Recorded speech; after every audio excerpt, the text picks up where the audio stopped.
வணக்கம் சித்ரா சார், வாழ்த்துக்கள் sir. Sir, என்னென்ன கேட்டகரியில் விருது நடிகர் நடிகைகள் தவிர என்ன சில கேட்டகரி வந்து கவர்மெண்ட்லேயே விருது கிடையாது. மேக்கப் மேனுக்கு, காஸ்டியூமருக்கு, சின்ன சின்ன டெக்னீஷியனுக்குலாம் அதெல்லாம் உண்டா? அப்புறம் குறிப்பாக பத்திரிகையாளருக்கு விருது உண்டா? எங்கள் டைமண்ட் சார் எங்களுக்கு ரொம்ப நாளாக கொடுத்துட்ருக்காரு. என்னுடைய சினிமா வாழ்க்கையை பொறுத்த வரைக்கும் நான் எங்கே ஆரம்பித்தேன் உங்களுக்கு நல்லா தெரியும். பத்திரிகை தொடர்பாளராக தான் என்னுடைய சினிமா வாழ்க்கை தொடங்கிச்சு.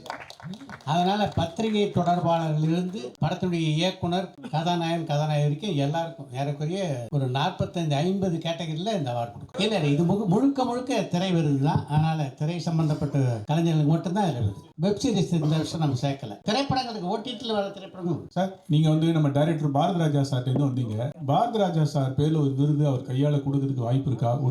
ஒரு பெரிய ஒரு அச்சீவ்மெண்ட்டோ ஒரு மாதிரி அப்படி ஒரு விருது பிளான் பண்ணியிருக்கோம். அதை பற்றி அறிவிப்பு வந்து இந்த விருதை பற்றி முழுக்க விருதுகள் வரும்போது இதில் சில சர்ப்ரைஸ் பேக்கெட்லாம் இருக்குது. ரெகுலர் விருது மட்டும் இல்லாமல் சில விசேஷ விருதுகள் நம்ம வந்து பிளான் பண்ணியிருக்கோம். அது வந்து டெஃபினட்டாக அந்த விழா விருதுகளை பற்றி அறிவிக்கும் போது நிச்சயமாக. சார் சித்ராம் சார், நீங்கள் மக்கள் தொடர்பாளர் எல்லாருக்கும் சொன்னீங்க, இது சினிமா சம்மந்தப்பட்டு சினிமா பத்திரிகையாளர்களுக்கு தேர்ந்தெடுப்பீங்களா? இயக்குனர்கள் எப்படி பத்திரிகையாளர்களை தேர்ந்தெடுப்பாங்க?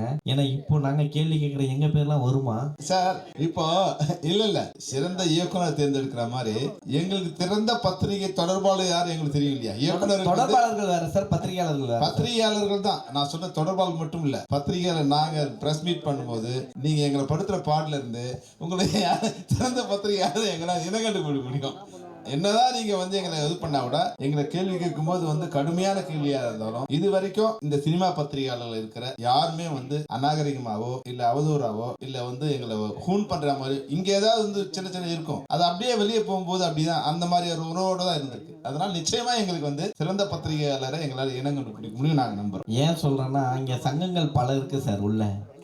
ஸோ அதனால கேட்டாங்க, சில சங்கங்கள் உங்களுக்கு ரொம்ப க்ளோஸா இருக்கலாம், இன்னொரு சங்கம் வந்து க்ளோஸ் இல்லாமல் இருக்கலாம். ஒருவேளை இவங்க உங்ககிட்ட அட்வைஸ் சொல்லியிருப்பாங்க இவங்களுக்கு கொடுங்க அப்படின்னு சொல்லிட்டு, அதுக்காக கேட்குறோம். ஏன்னா இப்போ வர எங்களை மாதிரி யங்ஸ்டர்ஸுக்கு உங்கள் பேர் எங்கள் பேர் தெரியுமா அப்படின்றத நாங்கள் கேள்வி. பத்திரிகையாளர் அது சங்கத்தை சார்ந்தவர்கள் சொல்கிறார் அவர். பத்திரிகையாளருடைய தகுதி அப்படின்றது அவருடைய எழுத்து தானே தவிர எந்த சங்கத்தை அவர் சார்ந்திருக்கார் அப்படின்றது இல்லையே. இப்போ எழுத்துக்கு தானே மரியாதை சார். இப்போ எழுத்தை தாண்டி ஃபுல்லாக பின்னாடி கேமரா தான் சார் போட்டிருக்காங்க, டிஜிட்டல் தான் வந்திருக்கு. இதை எப்படி நீங்கள் தேர்ந்தெடுக்க போறீங்க?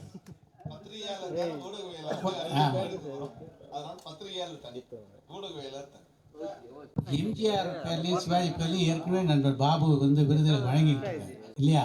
சித்ரா சார், சார் நீங்கள் கிட்டத்தட்ட 40 வருஷமாக இருக்கீங்க, 4 டிக்கெட்ஸ் மேலே இருக்கீங்க. ஸோ இந்த ஃப்ரேம் அண்ட் ஃப்ரேம் இவ்வளோ டிலே ஆகிறதுக்கு காரணம் என்ன? நீங்கள் முன்னாடியே ஸ்டார்ட் பண்ணியிருக்கலாம்ல, ஏன் உங்களுக்கு தோணவே இல்லை? இப்போ தோன்றதுக்கு காரணம் என்ன? இதுதான் அழகாக ஆங்கிலத்திலே ஒரு ப்ராப்ளம் சொன்னாங்க, பெட்டர் லேட் தென் நெவர் அப்படின்னு. அது மாதிரி ஏன் இந்த விருது வழங்குற விழாவை பொறுத்த வரைக்கும் வந்து நீங்கள் இந்த விருது வழங்கும் விழா அப்படின்றது இருக்க அது ஒரு மிகப்பெரிய டாஸ்க். அதில் கால் வைக்கலாமான்னு ஒவ்வொரு வருஷமும் யோசித்து இந்த வருஷம் தான் துணிச்சலோட இறங்கியிருக்கோம். ஏன்னா அது முன்னாடி மிகப்பெரிய உழைப்பு தேவைப்படுது. இந்த வருஷமே இது சாத்தியமாக இருக்குன்னா இந்த நண்பர்கள் இத்தனை பேர் சொன்னாங்களே, இங்கே நாங்கள் உங்களுக்கெல்லாம் பக்கத்துணையாக இந்த விருது வழங்கும் விழாவில் இருக்கோம்.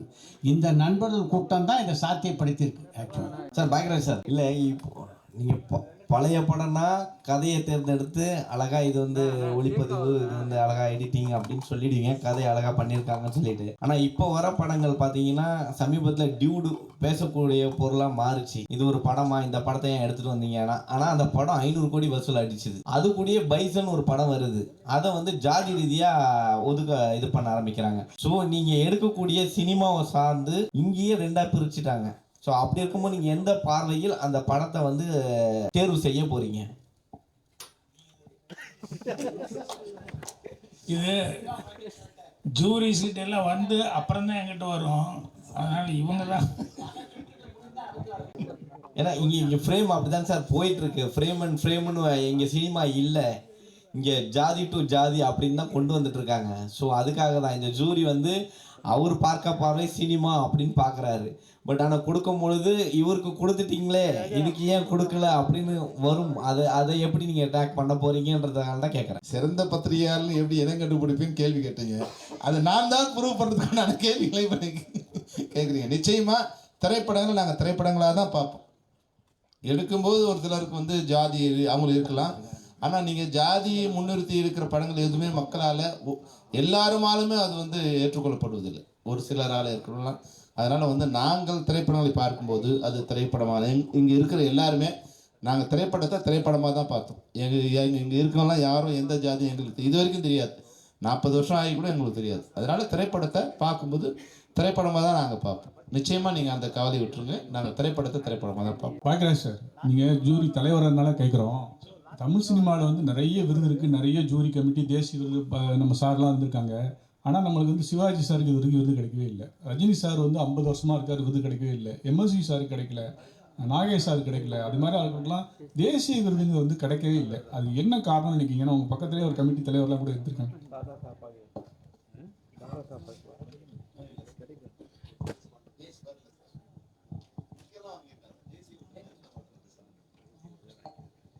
இது ஏன் தேசிய விருது கொடுக்கலன்னு நம்ம எப்படி எனக்கு புரியல, எப்படி சொல்கிறதுன்னு சொல்லி.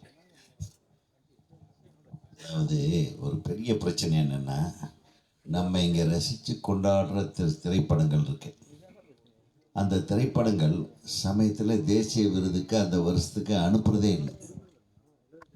அது யார் தப்புன்றது தெரியாது. அவங்க அறிவிக்கிற தேதிக்குள்ளே நம்ம அனுப்பணும். அது சப்போஸ் அந்த நடிகருக்கும் தயாரிப்பாளருக்கும் பிரச்சனையாக இருக்கலாம், அந்த நடிகருக்கும் டைரக்டருக்கும் பிரச்சனையாக இருக்கலாம். இது ஏதோ கேட்டால் போகிற படம் கலெக்ஷன் ஆகிடுச்சுன்ட்டு படத்தை தூக்கி போட்டு அந்த டைமில் அப்ளிகேஷனே போடாமல் விட்டுறாங்க. நிறைய படங்கள் அப்படி தான் மிஸ் ஆகுது. நான் ஒரு தேசிய விருது கமிட்டியில் இருந்ததுனால சொல்கிறேன். நான் நீங்கள் பார்த்து ரசித்த நிறைய படங்கள் வரல. ஏன்னா அது என்ட்ரியில் இருந்தால் தானே, இப்போ அப்ளிகேஷன் போட்டால் தானே நம்ம போட்டிக்கு எடுத்துக்குவாங்க. ஸோ அது ஒரு பெரிய விஷயங்கள் இருக்குது. அதனால் இதை வச்சு நம்ம சொல்ல முடியும், ஏன் சிவாஜி சாருக்கு கொடுக்கல. சிவாஜி சார் வாங்கிட்டாரு, தேசிய விருது வாங்கலையா? தாதா சாஹேப் போயிடுது. அந்த மாதிரி ஒரு அதையெல்லாம் கடந்த ஒரு விருது கொடுக்கறதுக்காக அவர் அந்த மாதிரி அந்த காலத்துலலாம் நிறைய படங்கள் வந்து விருதுக்காக அனுப்பலை.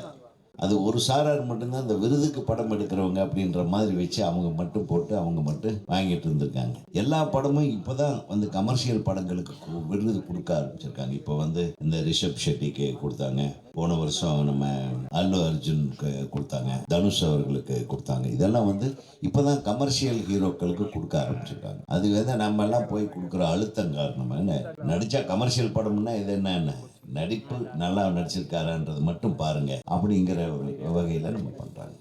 சார் இது நேரடி தமிழ் படங்கள் மட்டும்தானா சார், இல்லை பேன் இண்டியா மூவிஸ் அந்த மாதிரி இதெல்லாம் கணக்கில் எடுத்துப்பீங்களா?